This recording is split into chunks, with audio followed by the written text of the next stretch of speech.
जय हिंद, नमस्कार। मैं मोहन पाठक और भाई लोकसभा चुनाव है और चुनाव में सभी का घोषणा पत्र जारी हो रहा है। पहले मैंने राहुल गांधी के बारे में बताया था, यानी कि कांग्रेस पार्टी या इंडिया गठबंधन या इंडी गठबंधन जिसे आप कहते हैं, उनके द्वारा वादा किया गया था कि हर गरीब महिला को कहीं ना कहीं 1 लाख रुपए देने की बात की गई है सालीना।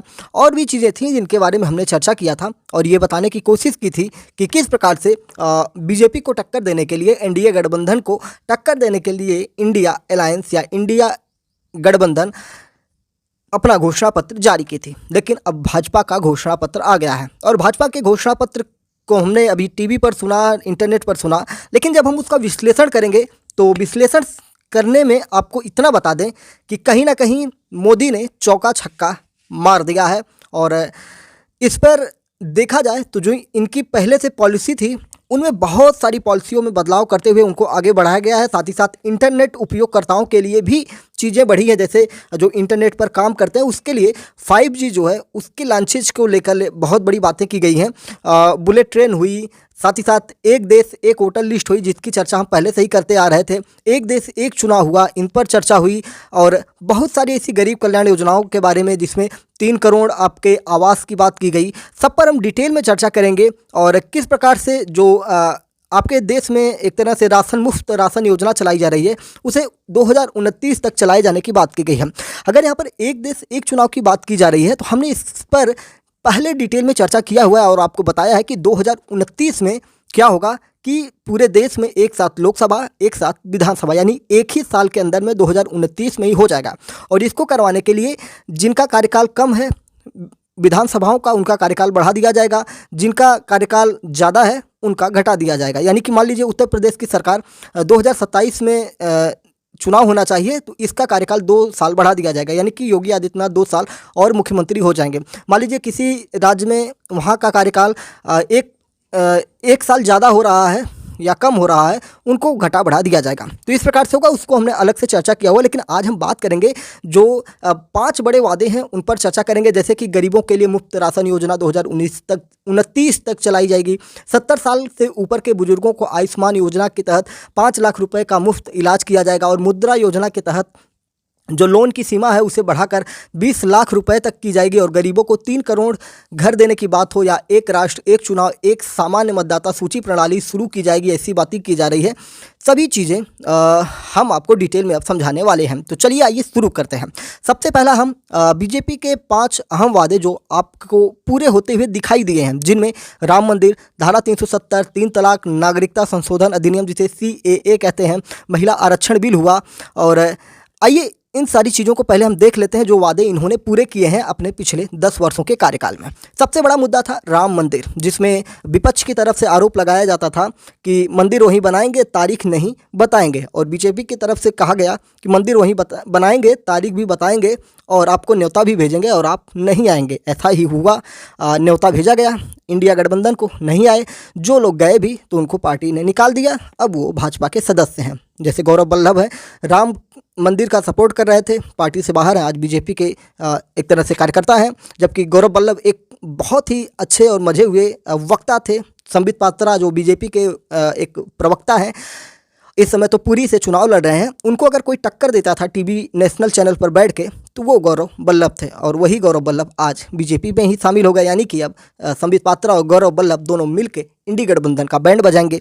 तो ये चीज़ें देखिए किस प्रकार से सारी चीज़ें एक तरफ आ रही है। अरविंद केजरीवाल जेल में है, हेमंत सोरेन जेल में है, नीतीश कुमार भाजपा के साथ आ चुके हैं। तो इस प्रकार से सारी समीकरण इन्होंने साध लिए हैं। राम मंदिर की बात करें तो 9 नवंबर 2019 को सुप्रीम कोर्ट ने राम मंदिर के पक्ष में फैसला सुनाया था। 5 फरवरी 2020 को पीएम मोदी ने मंदिर बनाने के लिए राम जन्मभूमि तीर्थ क्षेत्र ट्रस्ट की घोषणा कर दी। फिर 6 महीने बाद 5 अगस्त 2020 को अयोध्या में मोदी की मौजूदगी में ही राम मंदिर की आधारशिला रखी गई। 22 जनवरी 2024 को मंदिर में भगवान राम की प्राण प्रतिष्ठा के बाद आम लोगों के लिए मंदिर खोल दिया गया। और एक डाटा निकल के आया था जिसमें करोड़ों लोगों ने राम मंदिर में दर्शन कर लिए हैं अभी तक। और पहले ही दिन लगभग 5 लाख से ज़्यादा लोगों ने दर्शन किए थे। यानी कि अयोध्या और उसके आसपास के क्षेत्रों में इकोनॉमी में कहीं ना कहीं बढ़त हुई है और ये बढ़त उत्तर प्रदेश सरकार के लिए बहुत ज़्यादा फ़ायदेमंद है।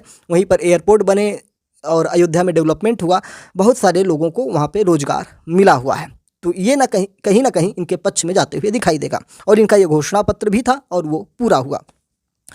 सबसे बड़ा और मुद्दा था धारा 370, जिसको छूने में भी हर कोई डरता था।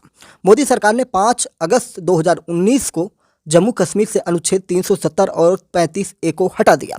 इसको जानने के लिए आप YouTube पर विभिन्न चीज़ों में इसके द्वारा बताया गया है और इसको लेकर एक फिल्म भी बनी है आर्टिकल 370। उसको आप देखेंगे तो ये जो पूरा प्रकरण था, ये प्रकरण आपको वहाँ पर पूरी तरह से दिखाई देगा, जिसमें अमित शाह का एक डायलॉग मुझे कभी भूल भी नहीं सकता है, लाइफ टाइम, जिसमें उन्होंने कहा था, किसी ने कुछ टिप्पणी की तो इन्होंने कहा कि जम्मू कश्मीर या POK के लिए हम जान भी दे देंगे। तो सदन में खड़े होकर देश के गृह मंत्री को द्वारा ऐसी बातें कही जाने कहीं ना कहीं POK को अपनी तरफ मजबूती से लेने की बात हो गई थी।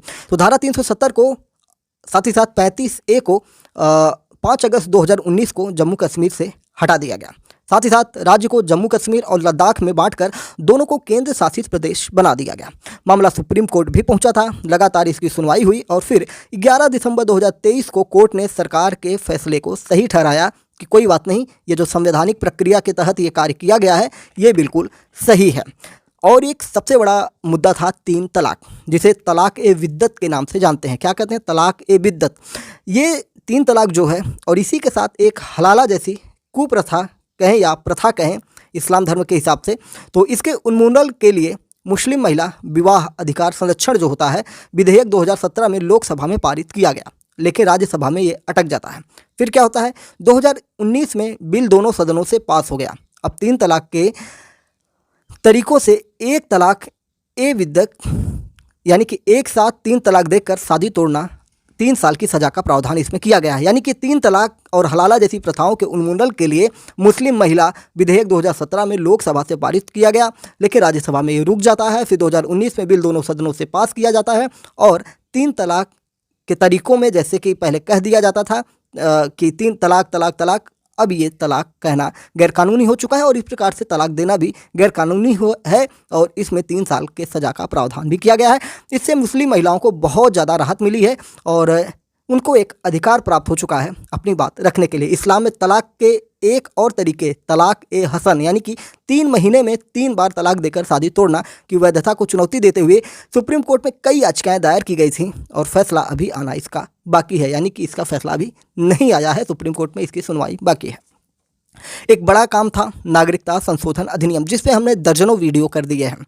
CAA जिसे कहते हैं, जिसको लेकर आपने देखा होगा कि बहुत ज़्यादा देश में माहौल बनाया गया, बहुत सारे लोगों ने प्रोटेस्ट किया, फिर कोरोना आ जाता है और उसके बाद ये ठंडे बस्ते में चला जाता है। कैसे ये आया? 10 दिसंबर 2019 को सिटीजनशिप अमेंडमेंट बिल यानी कि CAB लोकसभा से और अगले दिन राज्यसभा से पारित हो जाता है। 12 दिसंबर 2019 को राष्ट्रपति रामनाथ कोविंद से मंजूरी मिलने के साथ ही CAA कानून बन जाता है और सरकार ने इसे 11 मार्च 2024 को CAA सिटीजनशिप अमेंडमेंट एक्ट देश भर में लागू कर दिया गया। इसके तहत 31 दिसंबर 2014 से पहले 31 दिसंबर 2014 से पहले पाकिस्तान, बांग्लादेश, अफगानिस्तान से आए गैर मुस्लिम शरणार्थियों को नागरिकता मिलेगी। यानी कि जितने भी सिख हैं, हिंदू हैं, ईसाई हैं, पारसी हैं, जैन हैं, बौद्ध हैं, इन सभी को यहाँ पे नागरिकता मिलेगी, केवल मुसलमानों को छोड़कर। इसलिए मुसलमानों को नागरिकता नहीं दी जाएगी क्योंकि पाकिस्तान एक इस्लामिक कंट्री है, बांग्लादेश इस्लामिक कंट्री है, अफगानिस्तान एक इस्लामिक कंट्री है और जहां पर इस्लाम का ही राज चल रहा हो वहां पर मुस्लिम प्रताड़ित नहीं हो सकते हैं, ऐसा सरकार का मानना है। और इसके चलते जो लोग वहां पे प्रताड़ित हैं और जो लोग भारत आना चाहते हैं,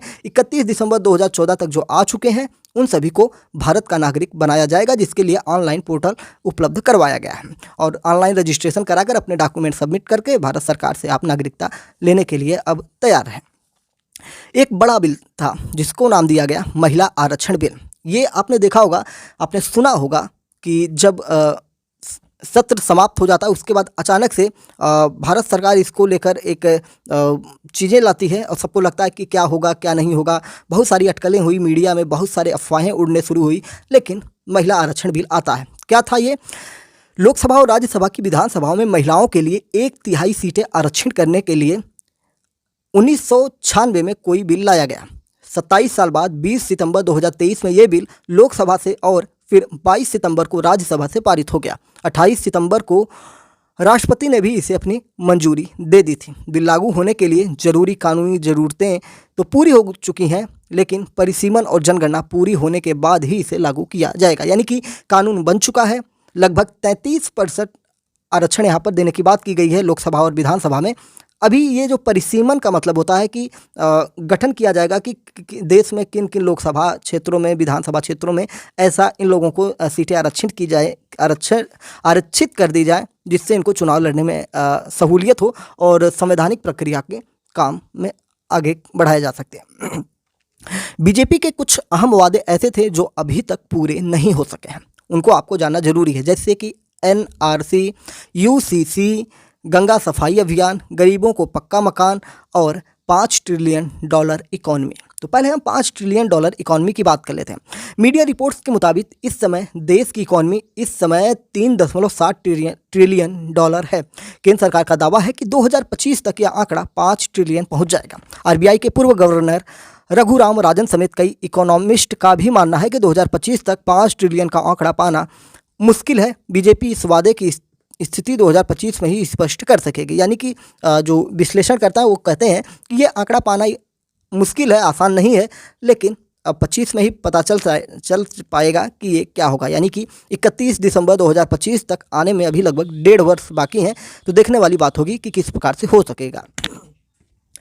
गरीबों को पक्का मकान देने की बात की गई है और आज के मैनिफेस्टो में भी करीब 3 करोड़ मकान बनाने की बात की गई है। लेकिन इसमें जो पुराने वादे थे, इसमें कहा गया था 1 फरवरी 2024 को वित्त मंत्री निर्मला सीतारमण ने जब अपना बजट भाषण बताया, जिसमें 2.5 करोड़ पक्के मकान बन चुके हैं, ऐसा उन्होंने बताया और कहा कि अभी 2 करोड़ और बाकी हैं।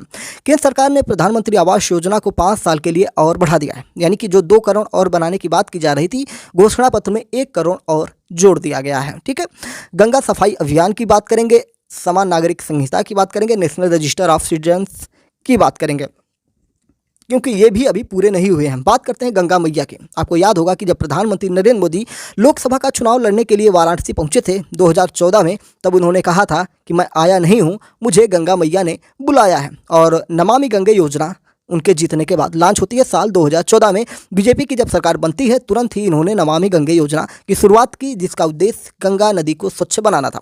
हालांकि बहुत सारी सफाइयाँ हुई, लेकिन जैसा लोग चाहते थे वैसा नहीं हुआ। गंगा घाटों का जीर्णोद्धार हुआ।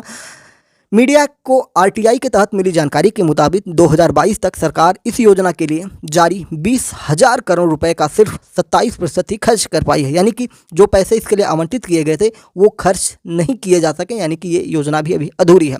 प्रधानमंत्री मोदी की अध्यक्षता वाली राष्ट्रीय गंगा परिषद की बीते 6 साल में केवल 1 बैठक हुई है, जबकि नियम के मुताबिक हर साल मीटिंग होनी चाहिए।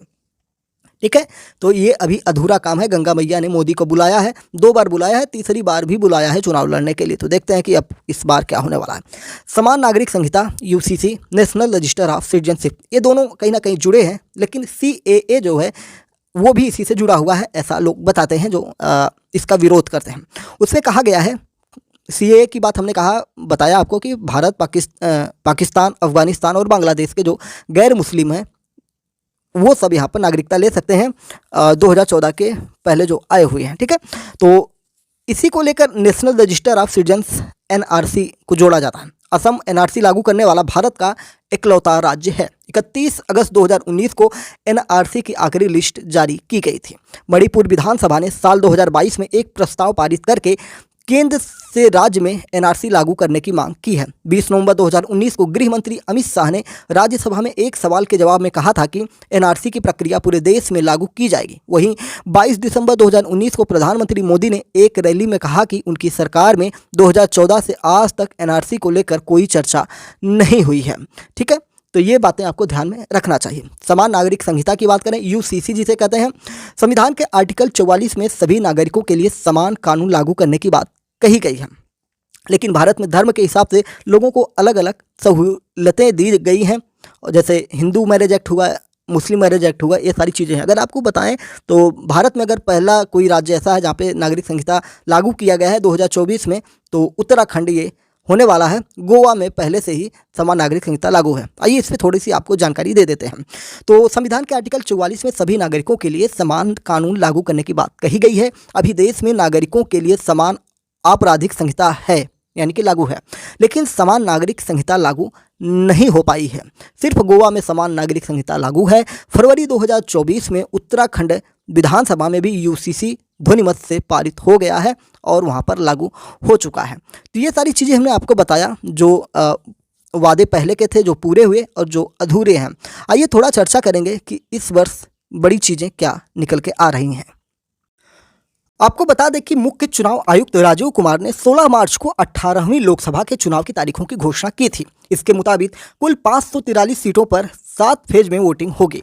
पहले फेज की वोटिंग 19 अप्रैल को और आखिरी फेज की वोटिंग 1 जून को होगी और 4 जून को इसके नतीजे आएंगे। वोटिंग से लेकर नतीजों तक की प्रक्रियाओं में 46 दिन लगने वाले हैं। ठीक है, तो समाजवादी पार्टी के घोषणा पत्र भी आए हुए हैं, जिसमें फ्री आटा और डाटा और लड़कियों को मुफ्त शिक्षा की बात की गई है। साथ ही साथ वहीं पर राजद के घोषणा पत्र में 1 करोड़ नौकरी का वादा, गरीब महिलाओं को सालाना 1 लाख रुपए की बात की गई है। वहीं कांग्रेस की अगर हम बात करेंगे तो कांग्रेस की 4 बड़ी घोषणाएं हैं। 1 नेशन 1 इलेक्शन का विरोध किया गया है, यानी कि एक देश एक चुनाव का विरोध किया गया है, जो इन्होंने अपने पैर पर कुल्हाड़ी मारने का काम किया है। इनका क्या योजना है हमें नहीं पता। 1 नेशन 1 इलेक्शन अगर होगा तो देश में समय बचेगा। आप देखते होंगे कि हर साल कहीं ना कहीं, हर महीने कहीं ना कहीं किसी राज्य में चुनाव होते रहता है, जिससे डेवलपमेंट बाधित होता है और ये सच्चाई है। ठीक है, और ऐसा पहले भी किया जा चुका है। 1 नेशन 1 इलेक्शन किया गया था, लेकिन बाद में चेंज कर दिया गया था। लेकिन कांग्रेस इसका विरोध कर रही है और जो इनके समर्थक हैं वो इसके नाम पर भी उनको वोट दे सकते हैं। मतदान यानी कि ईवीएम के जरिए होंगे, लेकिन वीवीपैट की पर्ची से मिलान किया जाएगा, इसकी घोषणा की गई है। और ईवीएम और वीवीपैट की पर्ची से मिलान करने की बात जो थी, उसको हमने डिटेल में आपको एमपीएस हिंदी पर ही चर्चा किया हुआ है, जिसमें जब आप वोट डालते हैं तो एक पर्ची निकलती है जो लगभग 7 सेकंड के लिए आपके सामने दिखाई पड़ती है, जिसमें आप ये देख सकते हैं कि हमने जिसको वोट दिया है वही व्यक्ति है या नहीं, उस पर उनका फोटो भी आपको दिखाई देता है। इसी को वीवीपैट कहते हैं और वो एक अलग बॉक्स में जाकर पर्ची चली जाती है। ठीक है, 10वीं अनुसूची में संशोधन का वादा, इसके तहत पार्टी बदलने पर विधानसभा या संसद की सदस्यता खत्म हो जाएगी। यानी कि जैसा आप देख रहे हैं कि लगातार विधायक पार्टियां छोड़ के जा रहे हैं। अगर हम बड़ी बात करें तो जैसे शिवसेना टूटकर इस समय एक नई शिवसेना बन चुकी है, एकनाथ शिंदे की महाराष्ट्र में सरकार बनी है और पूरी पार्टी ही टूट गई, जबकि वो संवैधानिक प्रक्रिया के हिसाब से ही आया हुआ है। उसमें नियम है कि इतना परसेंटेज अगर जो पार्टी के सदस्य हैं जिसकी तरफ रहेंगे वही उस पार्टी का मुखिया है, तो इस हिसाब से तो वो संवैधानिक है। लेकिन 10वीं अनुसूची में संशोधन का वादा इनकी तरफ से किया गया और पार्टी बदलने या पार्टी छोड़ने पर विधानसभा या संसद की सदस्यता को समाप्त कर दी जाएगी, ऐसी कांग्रेस की घोषणा है ये। और इसमें कहा गया कि पुलिस और केंद्रीय एजेंसियां सख्ती से कानून के अनुसार काम करेंगी। हर मामले को संसद या राज्य विधानमंडलों की निगरानी में लाया जाएगा। तो ये कहीं ना कहीं इनका मैनिफेस्टो पब्लिक के लिए कम, इनकी खुद की पार्टियों के लिए ज़्यादा फायदेमंद दिखाई पड़ता है और शायद इसीलिए ये चुनाव नहीं जीतेंगे। मेरी बातें सुनकर आपको बुरी लगी होंगी, लेकिन 4 जून को जब रिजल्ट आएंगे तो आप देखेंगे कि एनडीए की सरकार फिर से सरकार बनाएगी। नरेंद्र मोदी बने प्रधानमंत्री या कोई और बने प्रधानमंत्री, लेकिन भारतीय जनता पार्टी की ही सरकार बनेगी, क्योंकि ये जो मैनिफेस्टो है इसमें कहीं किसी को लाभ नहीं हो रहा है। जबकि 1 लाख महिलाओं को देने की बात की जा रही है, गरीब महिलाओं को, तो वो कहीं ना कहीं लोगों को हजम नहीं होगा कि 1 लाख रुपए अगर एक महिला को दिया जाएगा सालाना, तो कितने अरबों का जो बजट है वो निकलने वाला है और ये मैनेज कहाँ करेंगे, मैनेज कैसे करेंगे, इन चीज़ों की बातें इन्होंने नहीं की है। सिर्फ एक जुमला फेंका गया है, जैसा कि प्रधानमंत्री नरेंद्र मोदी का एक जुमला था, आपको याद होगा कि 2 करोड़ नौकरियों की बात की गई थी। और आज आपको हमने ILO की रिपोर्ट भी बताई थी, SBI की रिपोर्ट बताई, जिसमें हमने आपको सब कुछ डिटेल में बताया था कि किस प्रकार से भारत में 100 में से 83% लोग बेरोजगार हैं। ठीक है, तो चलिए और बातें बताते हैं। भाजपा ने 30 मार्च को मैनिफेस्टो कमेटी का ऐलान किया था।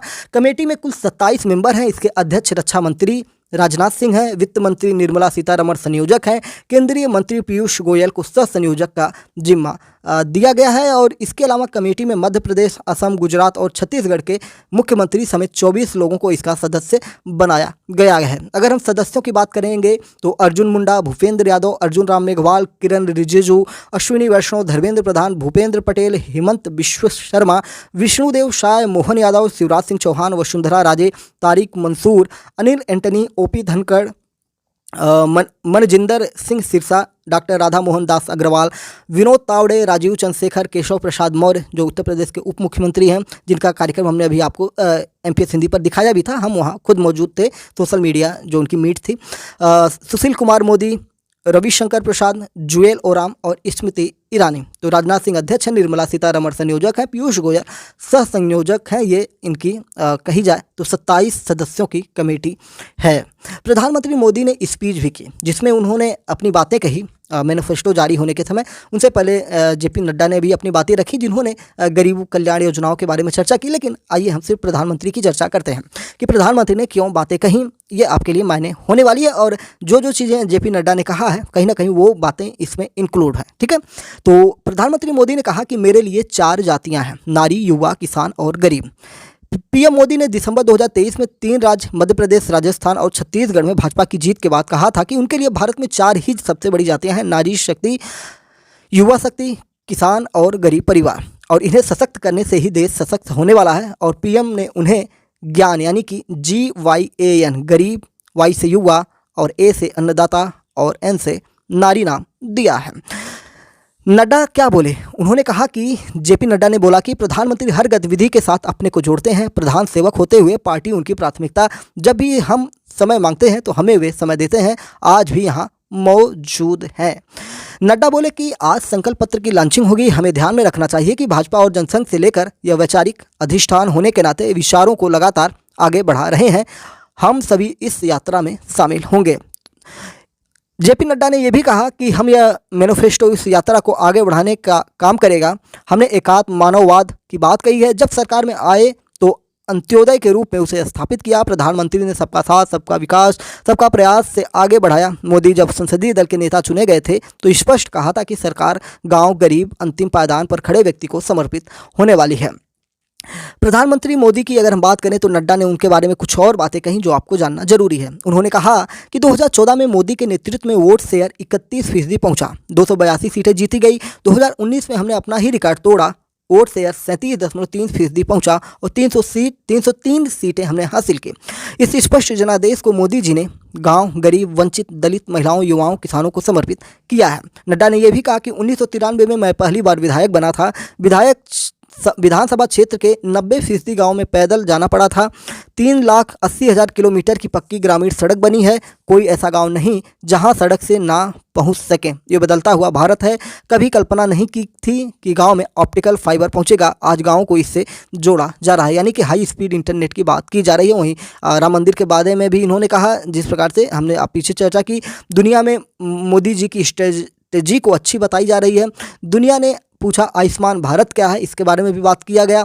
और संकल्प पत्र कमेटी के अध्यक्ष राजनाथ सिंह ने कहा कि 2014 का संकल्प पत्र हो या 2019 का घोषणा पत्र हो, हमने हर वादा पूरा किया है। 2014 में मैं पार्टी का अध्यक्ष था, मुरली मनोहर जोशी जी कमेटी के अध्यक्ष थे। मोदी जी ने कहा था कि जो भी वादे करें उसे पूरा करें। भाजपा अपने संकल्पों से सशक्त भारत का रोड मैप पेश करती है और समाज के हर वर्ग के विकास की बात या प्रतिबद्धता को भी सामने रखती है। 5 साल पहले संकल्पित भाषण सशक्त भाषण के साथ घोषणा पत्र लेकर आए थे। 2047 के भारत की रूपरेखा यहाँ रखी गई थी। ठीक है, राजनाथ सिंह ने और भी बातें कही, जैसे गरीबों को मुफ्त राशन 2019 तक देने की बात की गई हो। और अब हम भारत के 140 करोड़ भारतीयों के सामने नया संकल्प पत्र पेश करते हैं। इसे तैयार करने में बहुत बड़ी एक्सरसाइज की गई है। 3 माध्यमों से सुझाव आए हैं, रथ के माध्यम से, संस्थाओं और व्यक्तियों से, पार्टी संगठन से, ऑनलाइन नमो ऐप से, वीडियो से आए और 15 लाख सुझाव आए और इन पर विचार किया गया। विचार हुआ कि संकल्प लेंगे तो उनके फाइनेंस का क्या होगा, मित्र देशों पर असर तो नहीं पड़ेगा, ये भी इसमें देखा गया। यानी कि जो भी वादे किए गए हैं उन सारी चीज़ों को हर चीज़ों से जोड़ने की बात की गई है। इसमें ये बातें भी कही गई कि हर विषय की 360 डिग्री एनालिसिस करने के बाद 24 ग्रुप्स में विषय को बांटा गया है। 10 सोशल ग्रुप्स में गरीब, युवा, मध्यम वर्ग, मछुआरे, वंचित वर्ग, सीनियर सिटीजन, पिछड़े, कमजोर वर्ग शामिल किए गए हैं। प्रधानमंत्री मोदी की अगर हम बातें करें, प्रधानमंत्री मोदी ने क्या कहा, तो उनकी बातें हम सिर्फ हेडलाइन के तौर पर देखेंगे। उन्होंने कहा कि गरीब को लूटने वाले जेल जा रहे हैं। नारी शक्ति वंदन अधिनियम CAA लाए हैं, 370 को हटाया गया है। स्पेस में बड़ी ताकत के रूप में हम आगे बढ़े हैं। भारत को दुनिया के हर उभरते सेक्टर का ग्लोबल हब बनाने का संकल्प लिया गया है। पूरे देश में चार्जिंग स्टेशन और इंफ्रास्ट्रक्चर बढ़ाए जाने की बात की गई है। इसमें इन्होंने इलेक्ट्रॉनिक व्हीकल्स की बात की है, जिसमें बताया है कि इलेक्ट्रिक व्हीकल का मार्केट बढ़ रहा है। 10 साल पहले एक साल में 2000 गाड़ियां बिकी थी। पिछले साल 17 लाख से ज़्यादा इलेक्ट्रिक गाड़ियां बिकी गई हैं या बेची गई हैं। साथ ही साथ PM सूर्य घर की भी बात की गई है, जिसमें जोड़कर चार्जिंग स्टेशन की दिशा में आगे बढ़ने का काम किया जाएगा, ऐसा इन्होंने कहा। साथ ही साथ renewable energy, Govardhan, biofuel, green energy जैसे सेक्टर्स में तेजी लाई गई है। वंदे भारत का विस्तार करेंगे। जो वंदे भारत ट्रेन है, देश के चारों कोनों में बुलेट ट्रेन चलाने की बात की जा रही है। एविएशन सेक्टर पर जोर देने की बात इनके द्वारा की गई। सैटेलाइट टाउन बनाएंगे, ऐसा इन्होंने कहा कि मजबूती से विस्तार पुरानी सोच से अलग है। इसके और स्पीड इतनी बढ़ेगी कि स्कोप भी बढ़ जाएगा। अर्बनाइजेशन, शहरीकरण को पहले की सरकारें चुनौती माना करती थी, भाजपा उसमें अवसर देखती है। सैटेलाइट टाउन बनाएंगे जो रोजगार के अवसर उपलब्ध करवाएंगे। साथ ही साथ सोशल, फिजिकल और डिजिटल इंफ्रास्ट्रक्चर को मजबूत करने की बात इन्होंने कही है। टूरिज्म को बढ़ाने का काम किया जाएगा, ऐसा इन्होंने कहा। प्रधानमंत्री मोदी ने पूरी दुनिया में कल्चरल सेंटर का निर्माण होगा। जनजातीय गौरव दिवस मनाया जाएगा। जनजातीय गौरव दिवस की बात करें तो जनजातीय गौरव दिवस मनाना तय किया गया है। 2025 में भगवान बिरसा मुंडा की 150वीं जयंती को राष्ट्रीय स्तर पर बढ़ाया जाएगा। जनजातीय विरासत पर अनुसंधान को प्रोत्साहित करेगी। वन उपज स्टार्टअप को बढ़ावा दिया जाएगा। 700 से ज़्यादा एकलव्य स्कूलों के निर्माण का लक्ष्य पूरा किया जाएगा। साथ ही साथ प्राकृतिक खेती पर बल देने की बात की गई है। भाजपा राष्ट्रीय सहकारिता नीति को लेकर आएगी। सहकारिता नीति क्या है, ये आपको जानना चाहिए। भाजपा राष्ट्रीय सहकारिता नीति लेकर आएगी। ये क्रांतिकारी दिशा में बढ़ने वाले हैं। देश भर में डेयरी सहकारी समितियों की संख्या बढ़ाई जाएगी। कुछ महीने पहले ही दुनिया की सबसे बड़ी अन्न भंडारण योजना शुरू हो चुकी है। भारत को ग्लोबल न्यूट्रिशन हब बनाने के लिए हम भी अन्न पर फोकस करने वाले हैं। श्री अन्न पैदा करने वाले 2 करोड़ से ज़्यादा छोटे किसानों को लाभ होगा। दलहन तिलहन में किसानों को मदद करेगी। सब्जी उत्पादन और स्टोरेज के लिए नए क्लस्टर्स बनाएगी। फिशरीज के लिए नए प्रोडक्शन और प्रोसेसिंग क्लस्टर बनाए जाएंगे। सीवीड की खेती और मोती की खेती के लिए भी प्रोत्साहित किया जाएगा। किसान सम्मान निधि का लाभ जारी रहेगा, यानी कि जो 2,000 रुपये प्रत्येक 3 महीने पर मिलते हैं, लगभग 6,000 रुपये वो लगातार मिलते रहेंगे। महिला खिलाड़ियों को खेलों में आगे बढ़ाने के विशेष प्रोग्राम बनाए जाएंगे। नमो ड्रोन दीदी योजना का विस्तार किया जाएगा। देखिए, नमो ड्रोन दीदी योजना क्या है, तो नमो ड्रोन दीदी योजना से गांव-गांव में महिलाओं के द्वारा ड्रोन पायलट बनाने का काम किया जाता है, जिसमें महिलाएं इसके तहत जो ड्रोन होता है उसके द्वारा एग्रीकल्चर में काम करते हैं, जैसे दवाओं का छिड़काव हुआ, खाद का छिड़काव हुआ। और आप देख रहे हैं कि अब नैनो यूरिया आ चुकी है, तो अब खेतों में यूरिया छिड़कने के लिए ड्रोन का इस्तेमाल होगा और उसमें टेक्निकल ज्ञान का होना ज़रूरी है। तो ये सारी चीज़ें होंगी, जबकि ड्रोन काफ़ी महंगे आते हैं। और दिव्यांगजनों की बात की इन्होंने कहा कि पीएम आवास योजना में इनको प्राथमिकता दी जाएगी, जो भी दिव्यांग है, यानी कि जो शारीरिक रूप से अस्वस्थ हैं। ठीक है। स्वनिधि योजना का विस्तार भी किया जाएगा। शहर हो या गाँव, युवाओं को अपनी रुचि का काम करने के लिए और अधिक पैसे देने की बात इनके द्वारा स्वनिधि कहा गया, जिसमें ब्याज से मुक्ति मिले। इन सारी चीज़ों पर बात की गई है, जिस पे हम बाद में चर्चा करेंगे। ठीक है। मुद्रा योजना का दायरा 10 लाख रुपए से 20 लाख रुपए किया जाएगा, ऐसा इन्होंने कहा। पाइप से सस्ती रसोई गैस घर घर पहुंचाने के लिए तेजी से काम करेंगे, यानी कि पाइप वाली रसोई पाइप लगाया जाएगा। जैसे आप देख रहे होंगे ना कि हर घर जल नल योजना आई हुई है, उसी तरह से पाइपलाइन भी बिछाई जा सकती है। और 3 करोड़ नए घर बनाने की बात की गई है। 70 वर्ष की आयु से ऊपर के हर बुजुर्ग को आयुष्मान योजना के दायरे में लाया जाएगा। भारत ने पिछले 10 साल में 25 करोड़ लोगों को गरीबी रेखा से बाहर निकाला है, ऐसा प्रधानमंत्री मोदी ने कहा। उन्होंने कहा कि हमारा focus dignity of life, quality of life पर होने वाली है और स्टार्टअप को बढ़ावा देकर हम जो हाई वैल्यू सर्विसेज है इस पर ध्यान देने की बात की गई है। युवा भारत की युवा आकांक्षाओं का प्रतिबिंब है, जबकि मोदी जी आपको बता दें कि भारत में बेरोजगारी चरम पर है और इससे आप मुंह नहीं छिपा सकते हैं। इन चीज़ों पर आपको काम करना ही पड़ेगा। भाजपा ने संकल्प पत्र में युवा, नारी, गरीब, किसान को सशक्त बनाने की बात की है और 10 साल में भाजपा ने अपने संकल्प पत्र के हर बिंदु को गारंटी के रूप में ज़मीन पर उतारा है, ऐसा मोदी ने कहा। और उन्होंने कहा कि आज का ये दिन शुभ है जो ये चीज़ें हम लेकर आए हैं। तो सारी चीज़ें हमने आपको डिटेल में बताई और अब आपको एक बार हम बता देते हैं कि इनके जो 10 बड़े वादे हैं और इसी के साथ हम वीडियो को समाप्त करेंगे। ठीक है।